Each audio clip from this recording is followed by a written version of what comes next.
Bienvenue dans Nomadness, le podcast dédié à celles et ceux qui veulent faire du voyage leur mode de vie. Je suis Chloé, je suis nomade depuis 2023, je suis aussi freelance en communication et j'aide les acteurs du voyage dans le développement de leur stratégie de contenu.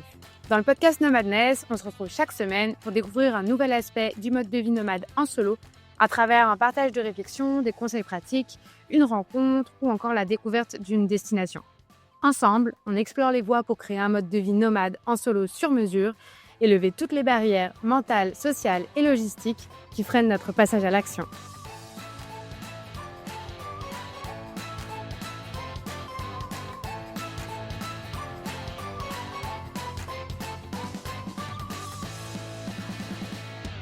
Pour moi, le voyage, c'est un équilibre. Franchement, la Suisse, on peut pas se plaindre. C'est un pays où il y a la paix. Mais alors, qu'est-ce qu'on se fait chier? Donc moi, j'ai besoin vraiment de voyager, de pouvoir trouver de la liberté, plus de sens à ma vie, et cetera, de découvrir. Donc oui, pour moi, c'est un équilibre, le voyage, de partir, mais de revenir. Et puis, je voyage tellement qu'en fait, j'ai toujours été content de revenir. Avant de commencer, j'ai une requête rapide mais méga importante.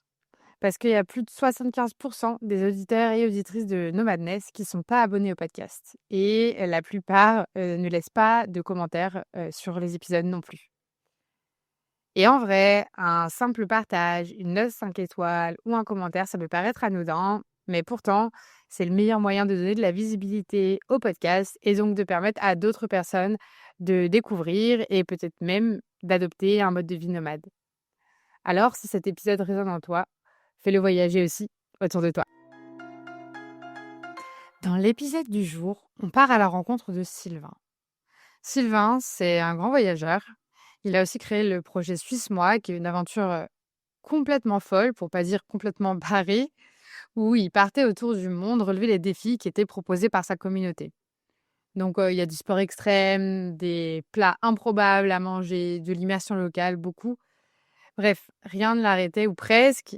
Et Sylvain revient avec nous sur ce projet et jusqu'où ça l'a mené.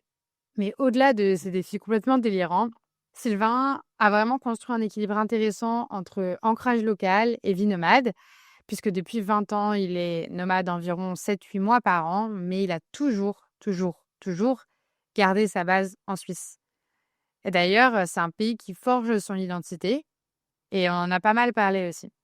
C'est un épisode drôle, profondément humain et qui montre qu'on peut construire son mode de vie sur mesure et le faire évoluer avec soi aussi. Allez, bonne écoute. Hello Sylvain, bienvenue sur Nomadness. Je suis ravie de t'accueillir sur le podcast aujourd'hui. Est-ce que peut-être pour commencer, tu peux te présenter? Alors, salut, je m'appelle Sylvain Nicolier, j'ai 42 ans, je suis suisse, père de bientôt 3 enfants, voyageur depuis longtemps.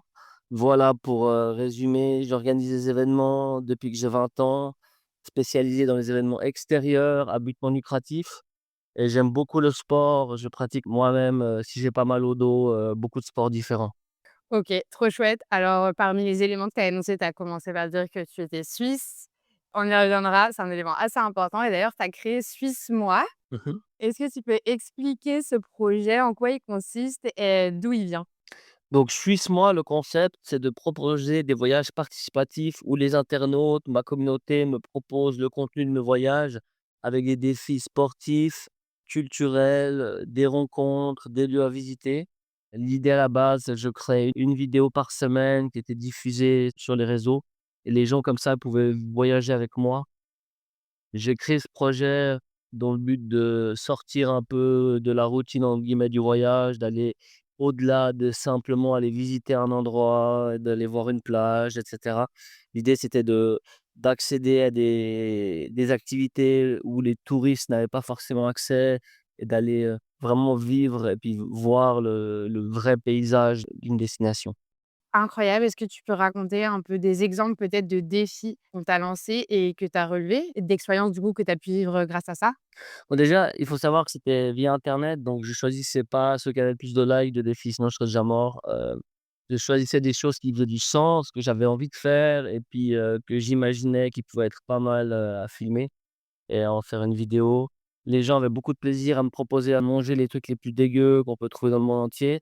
Mais pour moi, c'était uniquement culturel. Pour nous, en Suisse, on mange du cheval. Au Brésil, c'est impensable de manger du cheval, par exemple. Donc, ce sera un vrai défi pour un Brésilien de manger du cheval, par exemple, ici. Donc, j'ai goûté vraiment tous les trucs les plus bizarres et improbables qu'on trouve dans le monde entier. La palme, pour moi, c'est le fafarou. C'est du poisson qui vient de Polynésie. Ils prennent du thon ou ce qu'ils ont pêché. Ils laissent tous les abats du poisson, donc la tête, la queue, les nageoires, dans un seau en plastique avec de l'eau de mer. Ils la laissent macérer pendant 3 à 6 mois enterrée sous la terre. Après, ils la ressortent et c'est un poisson sacrément pourri. Ils utilisent le jus, en fait, pour tremper du poisson frais dedans et quand ils sortent le seau, à 10 mètres, tout le monde a envie de vomir et les Polynésiens, bah, ça vient vraiment de Polynésie, c'est une spécialité. Ils disent que la moitié de la population aime et veut en remanger et puis l'autre moitié comprend toujours pas pourquoi les autres, ils aiment ça. C'est vraiment une spécialité culinaire très bizarre. Dans les trucs bizarres aussi, en Nouvelle-Calédonie, on m'a fait goûter, quand je suis allé à la recherche de vers de Bancoul. Donc c'est des vers, qui sont le plus gros de ton doigt. Par exemple, si tu regardes le pouce, là, tu le fais bouger un peu devant toi, voici le l'air de Bancoul et je suis allé, avec une hache directement dans les troncs d'arbres pourris, retrouver des vers vivants et puis, c'est tellement gros ces vers qu'il faut mordre, la tête et cracher la tête en premier, sinon ils te mordent le cou quand tu manges, pour te donner une idée. Et du coup, j'ai mangé ça vivant. C'était pas très bon, ça avait le goût de noisette, mais pas une bonne noisette. Ouais, du coup, des trucs culinaires, j'en ai eu pas mal. Après aussi, manger des fœtus de canard, qui étaient déjà un petit peu, de 14 jours, de 21 jours. Mais ça, en Asie, ça se mange dans pas mal d'endroits. Je sais pas si tu as déjà eu l'occasion d'en manger? Non, mais moi, je suis végétarienne Ah! et là, je suis vraiment très contente d'être végétarienne, si tu veux, quand je t'entends parler de tout ça, tu vois? Ah ouais? Pas grave. Désolé, tu as bien raison. Ouais, écoute, donc il y avait des défis comme ça culinaires. Après, il y avait des défis, un peu fous comme par exemple, je suis parti au Mexique, j'ai pris un snowboard avec moi et bien sûr au Mexique, il y a rarement de la neige donc j'ai dû l'utiliser d'un maximum de manières différentes. Je suis allé essayer de prendre des vagues avec, tirer par une moto dans le désert, descendre une mine de cuivre, descendre un volcan en snowboard, aller sous l'eau dans les cénotes, essayer de slider des arbres sous-marins quoi qui étaient sous l'eau. Donc des petits défis comme ça un petit peu, drôles. Ah oui, j'ai fait de l'escalade aussi avec un surf dans le dos, après essayer de redescendre en rappel, en slidant, en glissant contre, la paroi de roche. Sinon, je suis allé en Afrique, par exemple, j'ai fait déguster sur des marchés traditionnels des produits typiquement suisses très bizarres. C'est une marque, mais je vais vous le dire, ça s'appelle le Cenovis, ils sont pas sponsors. C'est une mixture faite à base, de macération d'oignons et de carottes principalement. Mais ça se mange sous forme de tartine en Suisse, pas mal de gens aiment, c'est assez salé et j'ai fait goûter ça sur un marché traditionnel à Lomé au Togo. 2 semaines avant, sur ce marché, il y avait quelqu'un qui avait été immolé par le feu, par les locaux parce qu'ils croyaient qu'il avait peut-être volé une moto. Donc ça n'avait pas mis forcément en confiance. C'était le premier défi que je m'étais fait de toute l'histoire de Suisse Moi et puis, ça s'est bien passé. À des moments, ils nous disaient: «Ouais, mais, c'est il y a du médicament, vous êtes des blancs, vous essayez de nous faire bouffer des médicaments». Du coup, on mangeait énormément de cette mixture, pour leur montrer que c'était pas nocif. Sinon au Togo, moi j'ai essayé de trouver un crocodile sacré avec des infos que des amis d'amis m'avaient envoyées, qui avaient des connaissances, togolaises. Et puis, même le village avant qu'on arrive, ils avaient jamais entendu parler de ce crocodile sacré, donc on savait pas où on allait. On était sur des petites routes, des petits villages et on l'a trouvé. Même des gens qui venaient de l'étranger pour, le nourrir et puis avoir, bien sûr des choses qui se passent bien après, le retour de l'amour comme on peut imaginer, devenir très riche très vite, guérir de maladies, tout ça.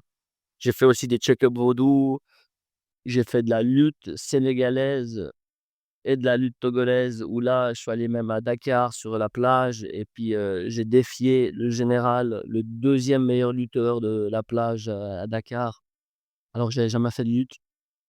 J'ai gagné un match sur, 4 parce que c'est vrai que je fais de la capoeira depuis très longtemps, j'ai pu utiliser certaines techniques, qu'ils connaissaient peut-être pas. Mais une fois que j'ai gagné, je peux te dire qu'il je pouvais pas gagner une deuxième fois. Il a moins rigolé et puis, il m'a retourné très vite. Après, j'étais invité par des destinations pour voyager, autant faire du contenu de snowboard, des défis en snowboard, aller dormir dans un trou de neige au milieu de la montagne à 1 800 m, faire du snowboard les yeux bandés, tiré par des huskies, tiré par un cheval. Ouais, en fait, j'ai réalisé pendant 6 ans, la moitié de l'année, du coup, des défis chaque semaine et puis, à part mon mal de dos qui revient de temps en temps, je me suis fait quasiment jamais mal. J'ai vraiment fait attention. Bon, j'ai eu de la chance. Après, il y a des fois où j'étais vraiment très mal préparé, surtout au début. Par exemple, la fois où j'ai descendu en snowboard, le volcan, c'était un volcan, bien sûr, qui était pas en éruption. Il y avait des cailloux partout et je l'ai fait en short et en t-shirt sans gants. Donc, c'était vraiment, mal joué. J'arrivais plus à m'asseoir dans la voiture après. J'avais les fesses en sang, les mains en sang. Parce que c'était pas comme je l'avais imaginé, dans ma tête, tout seul, avant de me lancer. Donc après on s'améliore, on s'adapte, on fait plus attention, on anticipe un peu plus. C'est vrai que ce projet, je l'ai lancé, en fait, sans réfléchir s'il allait marcher, hein. Simplement, je me suis dit: «Bah, je fais ça me fait marrer» et puis, gentiment, j'ai été rejoint par, des chaînes. Au final, c'était diffusé à la télévision. J'ai fait des gros partenariats avec des compagnies aériennes, je voyageais gratuitement, j'étais invité après dans des destinations pour voyager. Après les offices du tourisme, ils m'aidaient pour que mes défis impossibles soient réalisables, en trouvant le bon contact du local, partout dans le monde. Donc, c'était un petit projet qui m'a fait beaucoup plaisir et puis, bon, j'ai eu l'impression quand même de faire un peu le tour, hein, parce que les défis, on peut pas en trouver, je pense, éternellement. Et puis, à un moment donné, j'ai des enfants qui sont arrivés dans ma vie et du coup, j'ai recentré ma vie, sur d'autres défis, celui d'élever des enfants pendant le covid, en voyageant encore pendant le covid et puis de continuer à travailler, à voyager et avoir des enfants en même temps. Mes enfants actuellement, ils sont déscolarisés, donc on voyage ensemble, je suis une partie de l'année aussi en Suisse où j'ai un appart. Voilà un petit peu le projet Suisse Moi. Bah, écoute, merci, d'avoir développé tout ça. On reviendra un peu sur, tous tes voyages dans un deuxième temps. Mais pour l'instant, j'aimerais qu'on approfondisse sur le sujet de ta base. Donc tu as dit que tu avais un appartement à Lausanne et tu m'as dit aussi la dernière fois, lors de notre premier échange que tu avais organisé toute ta vie autour du voyage et pourtant aujourd'hui tu es très fortement, ancrée à Lausanne. Est-ce que tu as toujours, eu cette, base-là? Mmh. Ouais. En fait, j'habite, très proche de l'endroit où est mes parents et d'une fenêtre, je vois mes parents, de l'autre, je vois mon frère. C'est l'endroit où j'ai grandi quand j'étais gamin.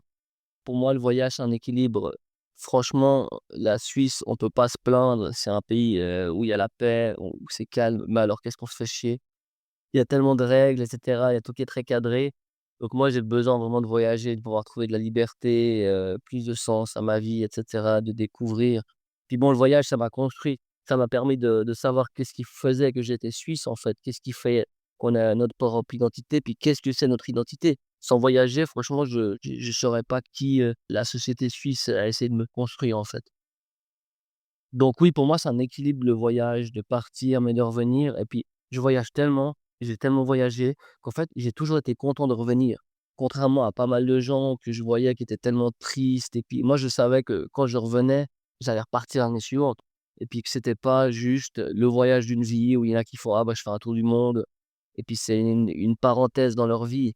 Moi, en fait, j'ai commencé à voyager, puis je me suis dit: «Mais je vais pas arrêter» et simplement, ben, il y a plein de projets que j'ai dû dire non.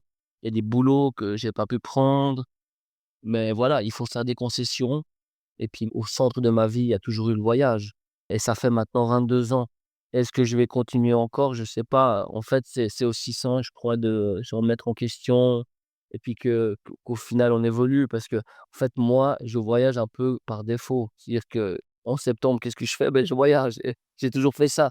Mais maintenant, avec mes enfants et cetera, ma situation, peut-être que je vais arrêter de voyager un jour, mais sans, en tout cas, avoir le sentiment d'avoir loupé quelque chose. J'ai l'impression d'avoir vécu vraiment intensément jusque-là et puis, j'ai toujours l'impression qu'il y a des gens, ils se créent des voies toutes, définies où ils vont entrer dans une boîte, ils vont faire leur formation et puis en fait, la voie elle est toute tracée, ils arrivent à 80 ans, à 80 ans et puis, en fait, ils se rendent compte que la vie, elle est passée tellement vite. Donc j'ai l'impression qu'à chaque fois qu'on fait un voyage, c'est comme si on vivait un peu une nouvelle vie ou en tout cas une nouvelle parenthèse dans la vie, où on s'émerveille de nouveau, on découvre des nouvelles choses et puis ça, c'est quelque chose qui est important pour moi. C'est hyper intéressant, cet équilibre que tu as construit. Tu me disais la dernière fois que depuis 22 ans, tu voyages entre 4 et 7 mois par année. Donc je trouve que c'est un chiffre qui représente bien l'équilibre que tu décris là. Et comment tu as fait pour, le construire? Il y a eu Suisse Moi du coup qui a été un peu le point de départ, si j'ai bien compris et qui a fait que, quand ça a marché après, les gens te donnaient encore plus de défis, ça prenait de l'ampleur et tout et ça te permet de voyager. Mais la suite. Non, mais en fait, j'ai commencé à voyager à 20 ans et du coup, je partais au début seul, sac au dos parce que pour attendre, trouver les bonnes personnes, c'était compliqué. Donc je partais simplement seul, sac au dos, dans les destinations peu chères parce que j'avais pas un gros budget et j'ai fait ça pendant 10 ans. Après, j'ai été rejoint par mon frère, ma sœur, par, mes copines, par des amis aussi, mais quand même principalement seul et c'est après, quand j'ai eu 30 ans, que j'ai créé Suisse Moi, ça a duré 6 ans. Et après Suisse Moi, on a acheté un van parce qu'on avait un billet d'avion pour l'Inde, on voulait acheter des motos d'occasion en Inde, traverser l'Inde et le Népal. Mais avec ma femme qui était enceinte, on s'est vite rendu compte que c'était bien trop dangereux comme projet. Du coup, on a acheté un van à la place et puis on est parti comme ça. Et puis depuis que j'ai une van, c'est un mode de voyage qui me va très bien avec les enfants. On fait de l'escalade, on est pas mal dans la nature. Et puis, en fait, ça permet d'avoir des vélos, des trottinettes pour les gamins, d'avoir suffisamment de matériel pour avoir une petite maison sur roulettes. Donc, ça fait maintenant, ouais 6 ans maintenant que je voyage en van. OK, trop cool et économiquement, professionnellement, comment est-ce que tu as construit ta carrière? Justement, tu as dit qu'il y avait des opportunités de boulot que tu avais pas prises parce que tu as fait le choix de garder le voyage la possibilité de voyager, tout le temps. Comment est-ce que tu as construit ton parcours professionnel, du coup, par rapport à ça?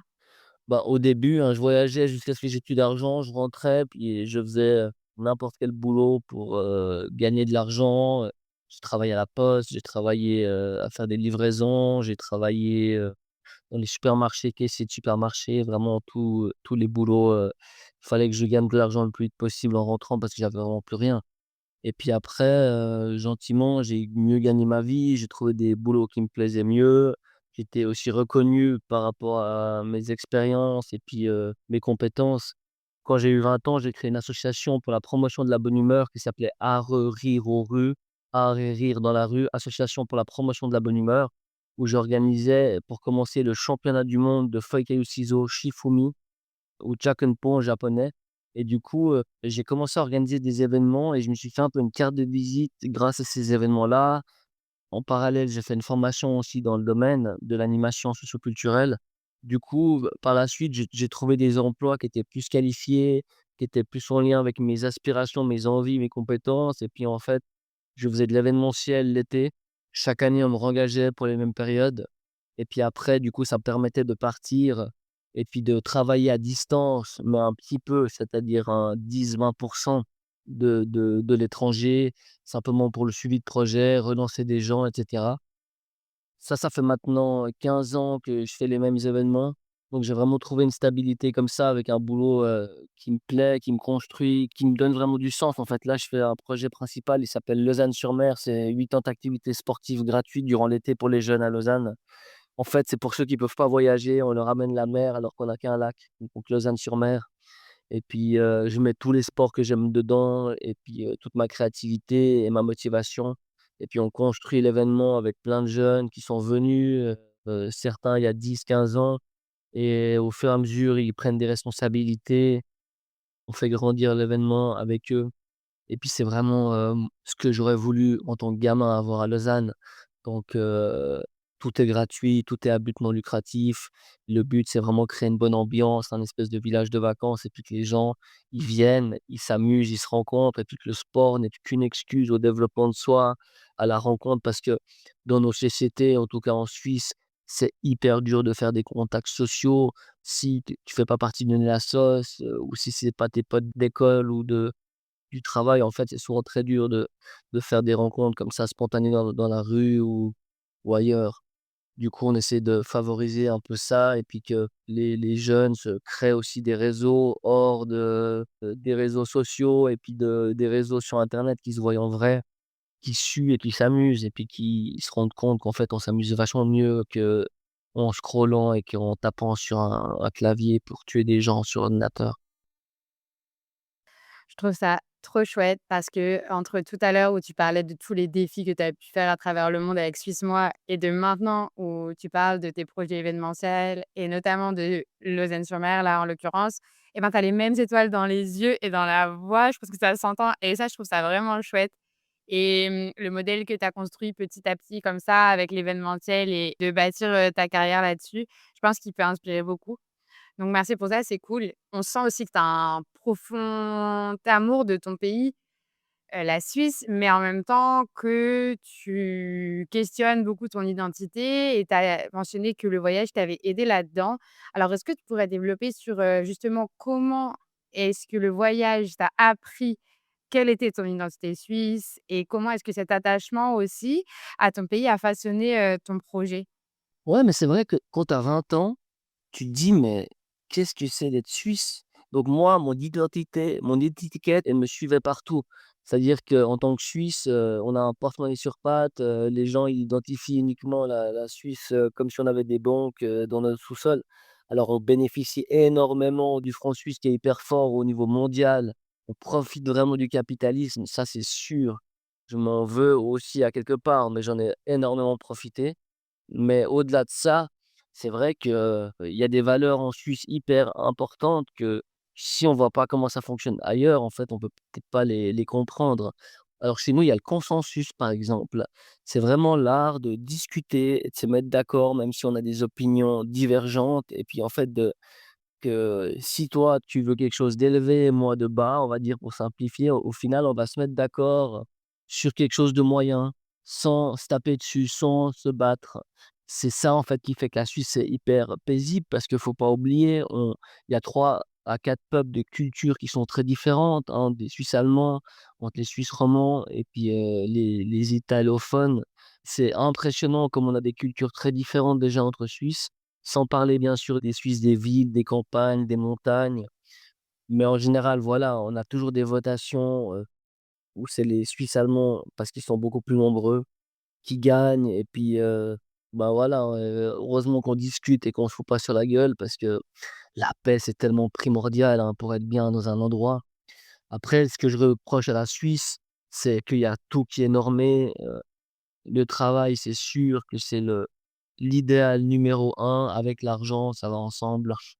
Et puis, c'est une société qui est énormément individualiste, malheureusement, mais de tellement jeune. Moi, j'ai en voyageant au Brésil, par exemple, je discutais du système scolaire et puis, j'ai l'impression que le système brésilien est horrible parce que c'est tout privatisé, il faut être riche pour pouvoir aller dans les universités publiques, en fait, qui sont très élitistes et qui demandent, en fait, de faire des cours privés avant pour pouvoir aller dans l'université publique.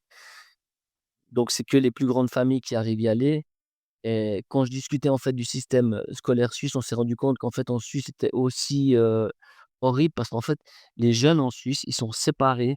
Je crois que je me trompe un peu au niveau de l'âge, mais vers 12 13 ans et c'est ça qui va définir si tu vas avoir un bon travail intéressant ou si tu vas plutôt être, manœuvre, à devoir réaliser des choses, et puis en fait, ouais, c'est élitiste depuis tellement jeune et ça, je me suis rendu compte, par exemple, au Brésil en discutant avec des gens chez qui je faisais du couchsurfing, pour donner un petit exemple. Ouais, moi, je trouve tellement intéressant d'aller voir d'autres sociétés, de se rendre compte aussi que ça fonctionne ailleurs parce que je sais pas comment c'est en France, mais en Suisse, on a l'impression que personne fait mieux que les Suisses parce qu'on est riche et que comme l'argent, c'est la valeur la plus importante pour les gens, ben, personne peut avoir raison parce que nous, on est riches et puis, de voir que d'autres sociétés fonctionnent, que d'autres sociétés, au final, sont beaucoup plus heureuses, qui vivent, très bien et puis que cette valeur-là elle est pas fondamentale, hein, la valeur de l'argent, que justement socialement on peut être très pauvre en Suisse. Il y a aussi la valeur de la culture et puis de mettre tout ça en balance, c'est hyper intéressant et j'ai vu pas mal de choses que j'essaie de reproduire à l'étranger aussi. Aussi de la manière d'éduquer mes enfants, je crois maintenant. Typiquement, j'allais sur des marchés, Vanuatu et puis il y avait des enfants avec des machettes. Les enfants arrivaient à peine à marcher, mais ils avaient des machettes dans les mains et puis, ça m'a beaucoup questionné aussi par rapport à comment on éduque un enfant en Afrique, comment on l'éduque ici. Qu'ici il est surprotégé, on a peur qu'il tombe, les parents leur courent après dans tous les sens sans leur laisser de la liberté. Donc voilà, ouais, toutes ces questions-là qui sont assez intéressantes, qui m'ont construit moi, puis je pense qui m'aident aussi à construire l'avenir que je veux donner à mes enfants. Intéressant le fait que tu sois capable de vraiment questionner profondément l'identité suisse dont tu parles et en même temps de l'afficher de manière aussi, ostensible dans ton projet parce que, ben, Suisse Moi s'appelle quand même Suisse Moi, quoi. Comment est-ce que ça t'a impacté dans tes voyages? Parce que du coup, le fait d'avoir ce projet, ça te suivait partout, cette identité-là? Mmh. Bah, au début, c'est vrai que, souvent je disais pas que j'étais suisse parce que j'avais peur qu'on me fasse payer plus cher. Donc je disais, que je venais d'autres pays. Je me suis fait griller quelques fois, c'est arrivé et puis après, voilà, mon identité suisse, elle me suit partout dans le monde. Je l'appelais Suisse Moi, mais en plus de ça, j'avais des casquettes où c'était marqué Suisse Moi, des t-shirts où c'était marqué Suisse Moi, c'était assez brandé. Donc oui, j'ai simplement décidé d'assumer, en fait, le fait que je venais d'un pays riche, que j'ai eu ces privilèges-là et puis que je voyage, je m'en cachais pas, hein, simplement. Le jeu de mots Suisse Moi, je l'ai trouvé en voyageant au Maroc. Donc ça, c'était un jeu de mots avec «suis-moi». Voilà, on a fait plein de voyages comme ça, avec ce nom-là, mais d'ailleurs, j'ai gardé les réseaux sociaux parce que j'ai une assez grande communauté. OK, trop cool. Pour revenir sur la partie voyage, un peu plus dans tes récits d'aventure, est-ce que peut-être tu aurais une destination ou une expérience en particulier un peu, coup de cœur que tu voudrais partager? Moi, ce que j'aime, c'est la diversité. Autant j'adore la montagne, j'adore la neige, j'adore le snowboard, autant j'adore être en Polynésie, dans des petites îles, faire de la plongée, du snorkeling, mais faire un voyage que de plongée, ça m'intéresse pas. Être que sur des petites îles, ça va un moment, mais bon, moi, j'arrive pas à rester non plus sans rien faire sur une plage, comme tu peux l'imaginer. Moi, ce que j'aime, c'est d'avoir vu des choses différentes, hein. J'ai beaucoup aimé le Brésil parce que je fais de la capoeira, j'ai appris le portugais, donc ça me permet d'avoir un contact vraiment, facile avec les gens.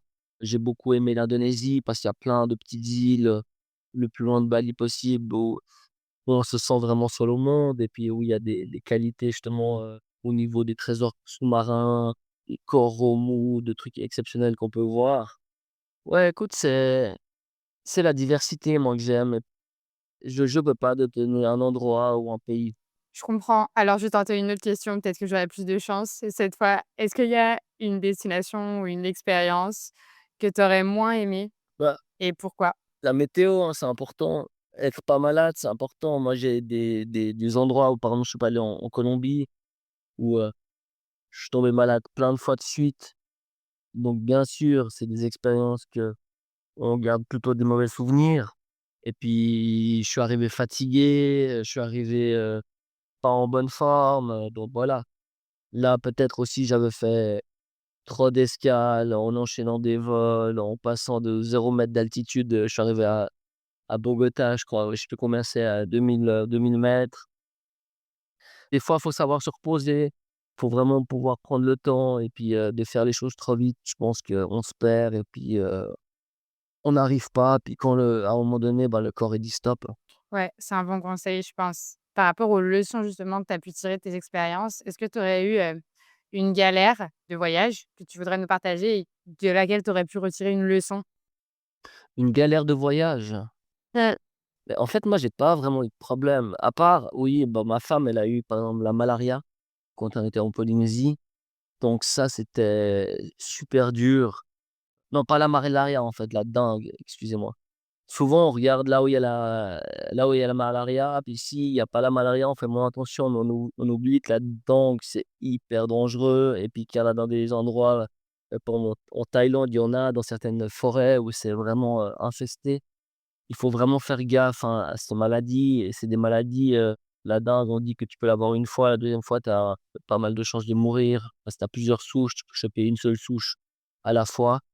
Et puis, ma femme, ça a été, 2 semaines de forte fièvre, mais vraiment très forte fièvre et après 2 3 semaines pour se remettre, où elle marchait à 1 km/h, puis elle dormait 14 heures par jour.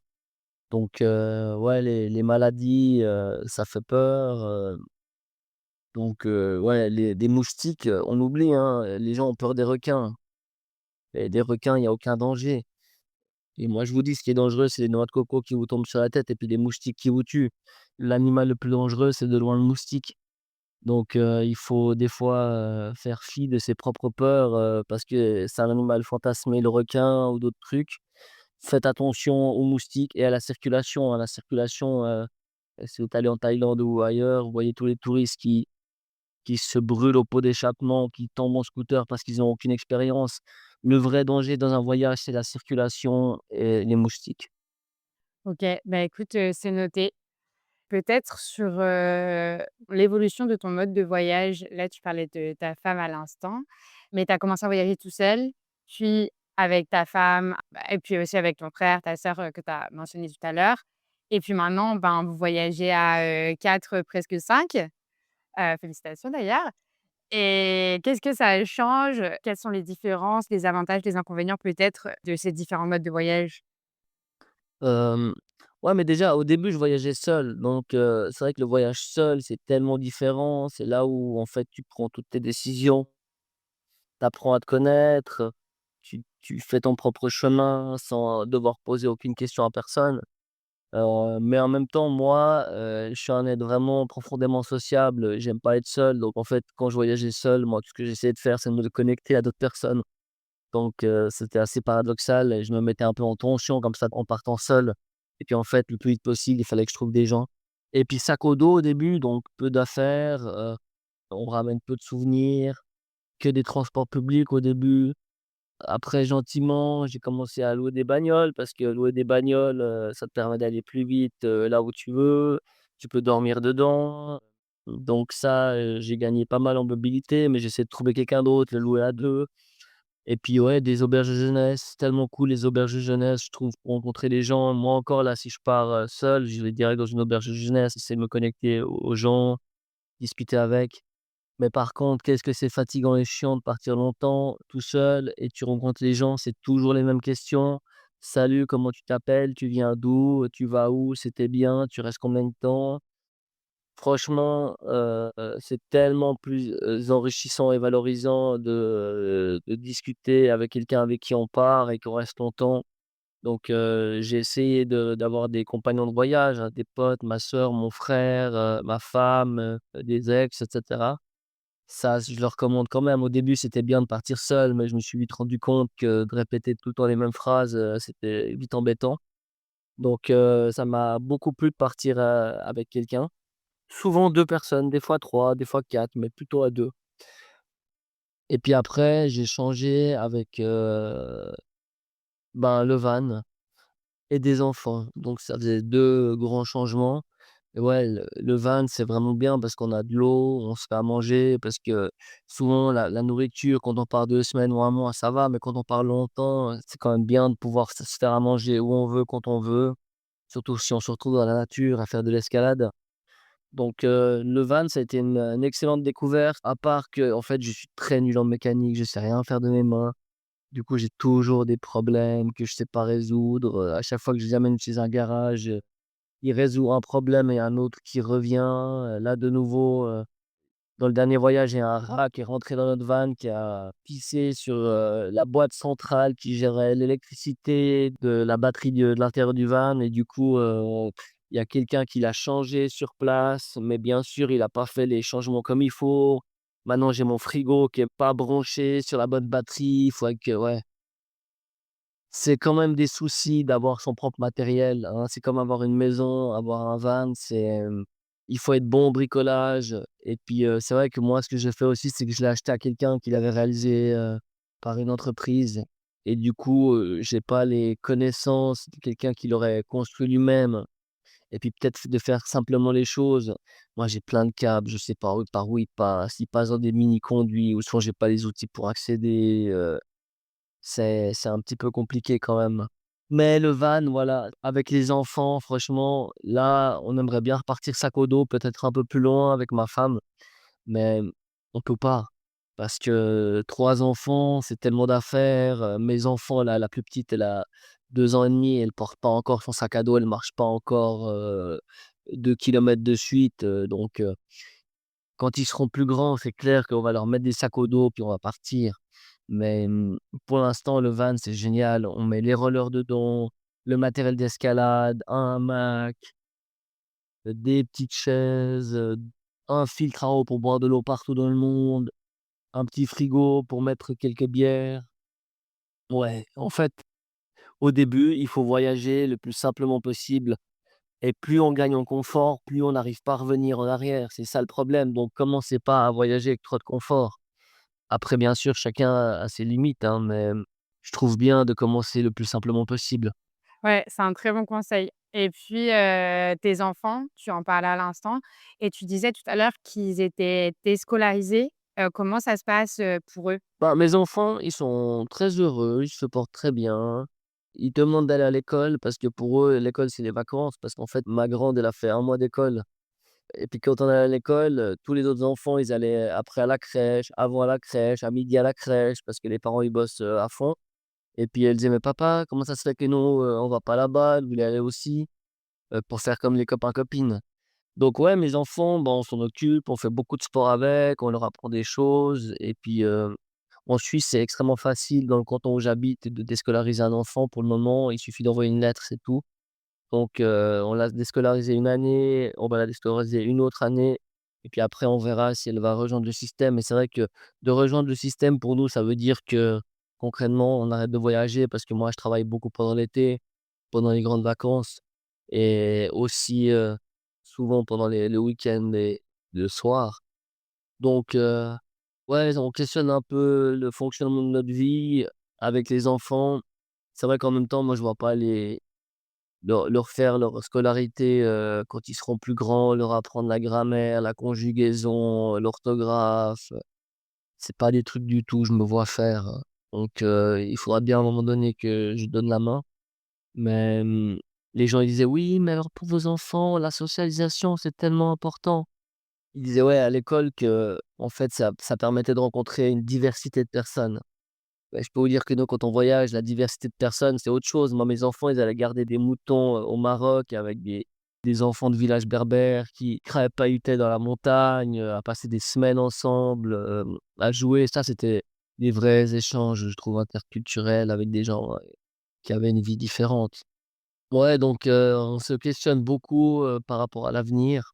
Et puis en même temps, on laisse les choses venir. Typiquement, là, on part en octobre, quand notre enfant aura 2 mois, mais on ne sait pas vraiment encore où on part. On s'est dit: «Ouais, Turquie, peut-être Maroc». Mes enfants adorent le Maroc. Peut-être, les îles Canaries, parce que les îles Canaries, c'est là où c'est le plus facile, selon moi, de trouver des partenaires pour faire de l'escalade. Comme ma femme sera postpartum, elle aura accouché, peu de temps avant, je pense pas qu'elle va pouvoir vraiment faire d'escalade, elle va se reposer. Puis moi, il faudrait que je trouve des partenaires pour grimper avec mes enfants, parce que bien sûr mes enfants font de l'escalade, mais ils arrivent pas à m'assurer encore. Ah, faut attendre encore quelques années pour ça. Ouais, trop chouette en tout cas. C'est hyper inspirant comme modèle d'éducation, je trouve. Peut-être, pour, terminer, une partie plus, de conseils pour quelqu'un qui voudrait comme, toi, je te cite, «construire sa vie autour du voyage». Quels conseils tu donnerais? Si ta passion, c'est le voyage, je pense qu'il y a pas trop de il faut pas se donner plus d'excuses, en fait, quoi. Il faut pas te créer des excuses. Il y a plein de manières, de travailler. Ben, maintenant, c'est vrai que c'est très à la mode, tous ces digital nomades. Donc, c'est une manière, de faire, mais il y a en fait, moi, ce que j'ai envie de dire, c'est que n'aie pas peur de construire ta vie. Tu as pas besoin de copier ce qui se passe. Tu as pas besoin de Tu peux créer tes propres projets, comme avec l'expérience dans le travail, en fait. Si tu veux faire un boulot, bah, tu as pas besoin de commencer assistant dans quelque chose et de gravir les échelons.